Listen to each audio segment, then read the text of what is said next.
Class में पढ़ा था वो भी क्या था, कंपेयरिंग क्वांटिटीज। ठीक है, सबसे पहले हम क्या है इसका थोड़ा सा इंट्रोडक्शन देख लेते हैं चैप्टर का कि इसमें क्या क्या आने वाला है। इसमें जो सबसे पहली चीज आने वाली है वो क्या आने वाली है, रेशियो। रेशियो क्या होता है, जैसे 1:3, इसका मतलब क्या होता है 1/3।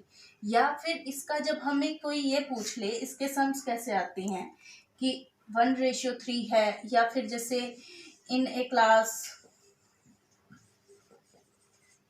Number of boys is equal to 1 है, ठीक है, नंबर ऑफ गर्ल्स क्या है 3 है। हमसे पूछ लिया जाए कि number ratio of girls to boys. अब ध्यान देना इसको, गर्ल्स टू बॉयज मतलब गर्ल्स पहले हैं तो 3, बॉयज बाद में, तो रेशियो 1, कि गर्ल्स का रेशियो बॉयज के कंपैरिजन में कितना है 3:1। ठीक है, इसी तरह से इसका मतलब क्या होता है, जब रेशियो दिया जाए इसका मतलब होता है कंपैरिजन करना दो क्वांटिटीज के बीच में, या फिर इसकी अगर इसको हमें परसेंटेज में कन्वर्ट करना हो, इसको अगर परसेंटेज में कन्वर्ट करना है तो हम क्या करते हैं, इसको इस तरह से निकालते हैं 1/, में दोनों का प्लस, रेशियो को अगर हमने फ्रैक्शन में निकालना हो, ठीक है, और क्या होता है 3/1/3, तो 1/4 एंड 3/4, ये इसके क्या आ जाते हैं, हमारे फ्रैक्शन क्वांटिटीज आ जाती हैं। ठीक है, जब रेशियो को फ्रैक्शन में कन्वर्ट करते हैं। सेकेंड टर्म इसके अंदर क्या आती है, दैट इज परसेंटेज। परसेंटेज आती है, जैसे परसेंटेज क्या होती है पर 100, परसेंटेज का मतलब होता है पर 100। ठीक है, तो परसेंटेज क्या होती है हमारी, जैसे 72% ऑफ 25, ये हम एक लेट करते हैं, ये हमारी एक्सरसाइज का क्वेश्चन भी है, इसी को मैं एग्जाम्पल में भी लेके चलती हूँ कि 75 ऑफ 72% ऑफ 25 कैसे निकालेंगे, 72/100 ऑफ 25, मतलब परसेंटेज का साइन जो है वो 100 में कन्वर्ट हो जाता है, तो 25 1 सा 25, 25 4 सा 100 एंड 4 1 जा 4 एंड 4 8 जा, तो क्या जाता है 18। ठीक है, इसी तरह से नेक्स्ट इसके अंदर क्या आने वाला है, इस हमारी एक्सरसाइज के अंदर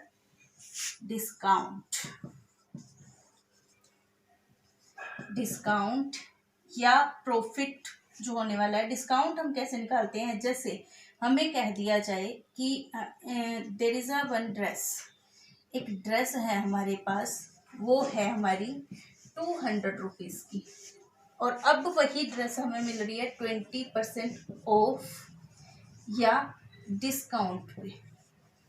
ठीक है, ये कैसे निकालेंगे, टोटल अमाउंट हमारी इतनी, इसका 20% मतलब बाय 100। ठीक है, 5 5 4 सा 40, मतलब 200 में से 40 रुपीज़ कम पर ये हमें मिल रही है, तो इसमें से 40 मतलब अब ये हमें 160 रुपीज़ में मिल रही है। ठीक है, ये हमारा आने वाला है कंसेप्ट। एक और क्या कंसेप्ट आने वाला है इसके अंदर, क्या है प्राइस। प्राइस के अंदर क्या होता है हमारा, cost price and selling price. ठीक है, कॉस्ट प्राइस होता है जब हम कितने पैसे में हम कोई चीज खरीद रहे हैं, वो है हमारा सीपी, और जितने में आगे उसको हम बेच रहे हैं वो हमारा एसपी। ठीक है, अब हमारा प्रॉफिट एंड लॉस जो निकलता है, प्रॉफिट एंड लॉस परसेंटेज जो निकलती है हमारी, वो हमेशा कॉस्ट प्राइस पे निकलती है। ठीक है, तो हमारा अगर कॉस्ट प्राइस बड़ा है एसपी से, कॉस्ट प्राइस ज़्यादा है सेलिंग प्राइस कम है तो हमें क्या होता है, लॉस। अगर एसपी बड़ा है, बेच ज़्यादा में रहे हैं, खरीद कम में रही है, तो क्या होगा, प्रॉफिट। ठीक है, फिर लॉस परसेंटेज अगर निकालनी हो तो क्या लिखेंगे, जितना हमारा लॉस निकला वो बाय में कॉस्ट प्राइस इनटू में 100।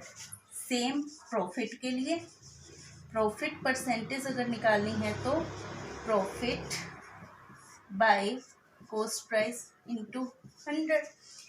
ठीक है, ये था। अब एक और टर्म आती है हमारी इसके बीच में, वो क्या आती है, जब हम किसी चीज के लिए कुछ पैसे बैंक द्वारा लोन लेते हैं तो वो क्या होता है हमारे पास, प्रिंसिपल।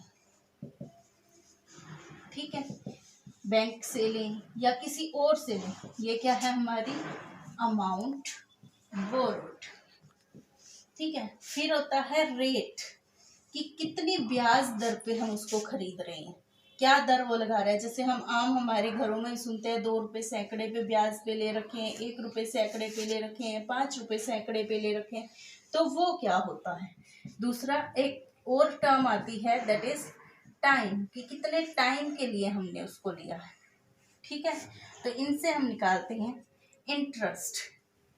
ठीक है, इंटरेस्ट होता है कि जब हम जितने टाइम के लिए हमने ले रखा है, जैसे मान लो हमने 100 रुपये लिए, 3 रुपये ब्याज पे 2 साल के लिए, तो उसका इंटरेस्ट क्या निकलेगा। सिंपल इंटरेस्ट का फॉर्मूला हमारा होता है principal into rate into time by 100। इसी के साथ एक और इंटरेस्ट होता है कंपाउंड इंटरेस्ट। कंपाउंड इंटरेस्ट क्या होता है, प्रिंसिपल सेम रहता है 1 plus r by 100 power n।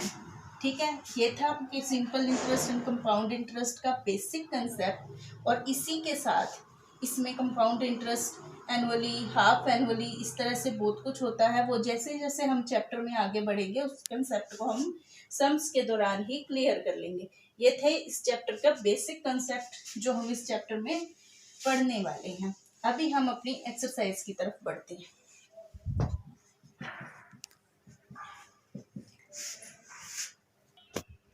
अब चलते हैं हम हमारी एक्सरसाइज की तरफ। एक्सरसाइज 8.1 फर्स्ट सम क्या कहता है, फाइंड द रेशियो। जैसा अभी हमने डिस्कस किया था कि जब जैसे फर्स्ट पार्ट में दे रखा है speed of a cycle 15 kilometre per hour to speed of scooter, मतलब जो 2 के बाद की क्वांटिटी है वो बाद में लिखी जाती है और 2 से पहले की पहले, मतलब 15 रेशियो 30 आ जाएगा।